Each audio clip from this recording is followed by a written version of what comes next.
नमस्कार मित्रों, कैसे हैं आप सब। उम्मीद करता हूं आप सब अच्छे होंगे।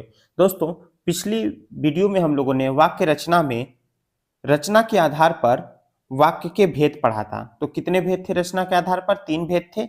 साधारण या सरल वाक्य, दूसरा संयुक्त वाक्य और तीसरा हम लोग क्या पढ़े थे? मिश्र या मिश्रित वाक्य। तो आज के वीडियो में हम लोग पढ़ेंगे वाक्य के भेद अर्थ के आधार पर।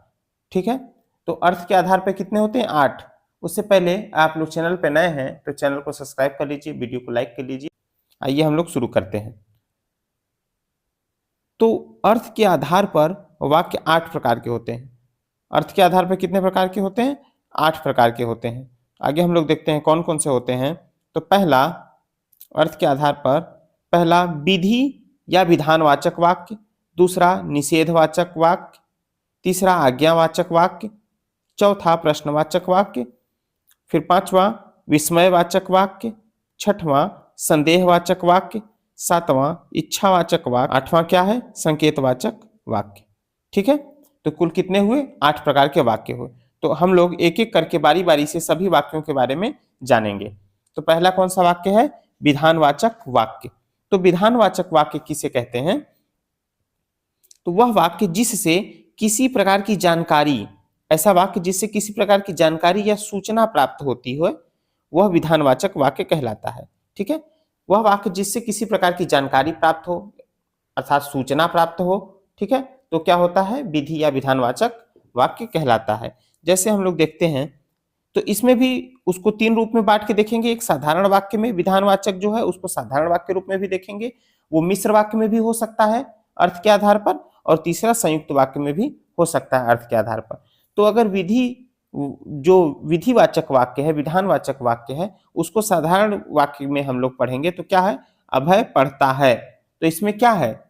इसमें क्या है? सूचना मिल रही है, जानकारी प्राप्त हो रही है कि अभी अभय जो है वो अभी पढ़ रहा है, मतलब पढ़ता है। दूसरा मिश्र वाक्य, मिश्र वाक्य अभय पढ़ता है तब हम सोते हैं। ठीक है, एक दूसरे पर निर्भर है। ये वाक्य अभय पढ़ता है तब हम सोते हैं, तो यहाँ मिश्र वाक्य है। कौन सा? यहाँ भी जानकारी प्राप्त हो रही है, सूचना प्राप्त हो रही है। ठीक है, उसी प्रकार संयुक्त वाक्य में देख लेंगे, अभय पढ़ता है इसलिए वह अच्छे अंकों से पास हो जाता है। अभय पढ़ता है इसलिए वह अच्छे अंकों से पास हो जाता है। सब में क्या है? एक हमें सूचना मिल रही है। इसी प्रकार ये जो 8 वाक्य हैं जो अर्थ के आधार पर, वो सभी किसमें बटे रहेंगे? साधारण वाक्य में रचना के आधार पर, क्योंकि वाक्य तो हमेशा रचित होगा ना। जब रचित होगा तो उसे रचना के आधार पर हमें पढ़ना ही पड़ेगा। तो उसमें साधारण वाक्य के रूप में, फिर मिश्र वाक्य के रूप में, फिर संयुक्त वाक्य के रूप में सभी ये 8 वाक्य रहेंगे।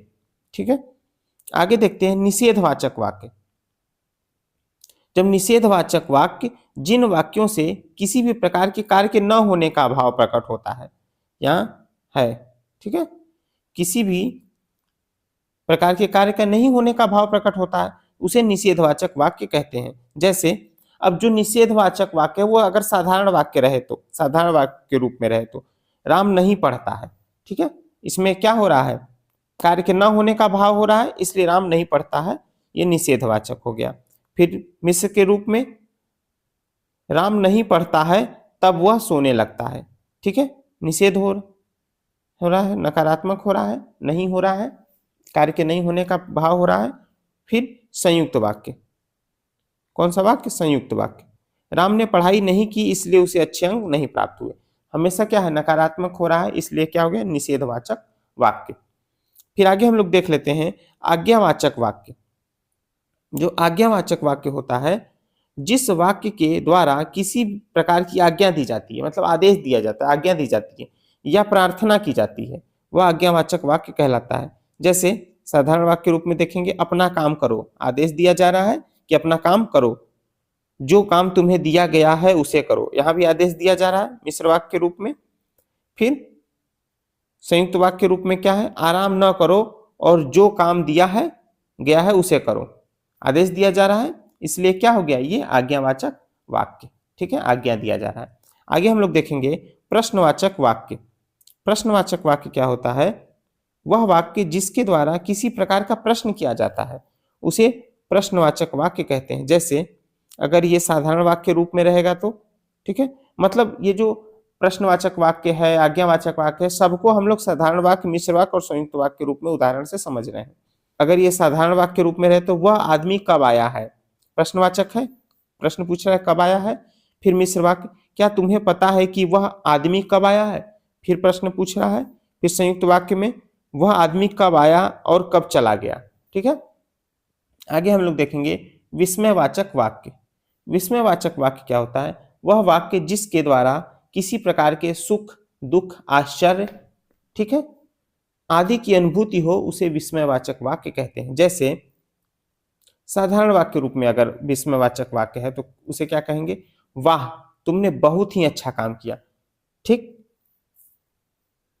फिर मिश्र वाक्य रूप में शाबाश जो काम तुमने किया वह बहुत अच्छा है। ठीक है, अब तीसरा संयुक्त के रूप में देखेंगे तो क्या कहेंगे, ओह तुमने इतना अच्छा काम किया और किसी ने उसके महत्व को समझा ही नहीं। ठीक है, फिर संदेहवाचक वाक्य। अब संदेहवाचक वाक्य किसे कहते हैं, ऐसा वाक्य, संदेहवाचक वाक्य ऐसा वाक्य जिससे किसी प्रकार का संदेह प्रकट हो। ठीक है, किसी प्रकार का संदेह प्रकट हो।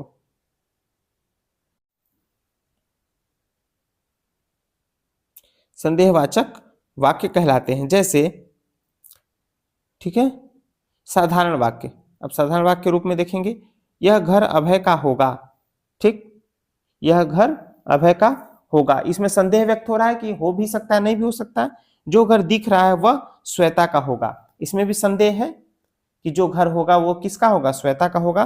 फिर तीसरा देखेंगे, राधा घर पहुंची होगी और श्वेता ने उसका स्वागत किया होगा। यहां भी क्या प्रकट हो रहा है, संदेह प्रकट हो रहा है। ठीक है, इसलिए यह संदेहवाचक वाक्य कहलाएंगे। फिर आगे हम लोग देख लेते हैं इच्छावाचक वाक्य। अब इच्छावाचक वाक्य क्या होता है कि जिन वाक्यों में किसी इच्छा, आशीर्वाद या शुभकामना का बोध हो उसे इच्छावाचक वाक्य कहते हैं। किसी भी वाक्यों में किसी की इच्छा, आशीर्वाद या शुभकामना का बोध होता है उसे इच्छावाचक वाक्य कहते हैं। जैसे साधारण वाक्य, ठीक है, भगवान तुम्हें दीर्घायु करें, इच्छा प्रकट हो रही है, इसमें क्या हो गया, इच्छावाचक वाक्य। मिश्र वाक्य के रूप में वह जहां भी रहे वहां खुश रहे, यहां भी इच्छा व्यक्त किया जा रहा है। संयुक्त वाक्य के रूप में देखेंगे हम लोग कि मैं खुश रहूं और मेरे मित्र खुश रहें, यहां भी इच्छा है। फिर आखिरी आठवां जो है वो क्या है, संकेतवाचक वाक्य। आठवां क्या है, संकेतवाचक वाक्य। जहां एक वाक्य किसी दूसरे की संभावना पर निर्भर करता हो उसे संकेतवाचक वाक्य कहते हैं। जैसे मकान, अभय का मकान उधर है। ठीक है, जहां पर एक वाक्य दूसरे की संभावना पर, यहां मतलब संभावित है, अरविंद की गाड़ी उधर है। ठीक है, तो आज हम लोग अर्थ के आधार पर वाक्यों के भेद पढ़ लिया। ठीक, तो आपको ये वीडियो कैसा लगा कमेंट करके बताइए। चैनल को सब्सक्राइब कीजिए, वीडियो को लाइक कीजिए तथा ज़्यादा से ज़्यादा लोगों तक इसे शेयर कीजिए। धन्यवाद मित्रों।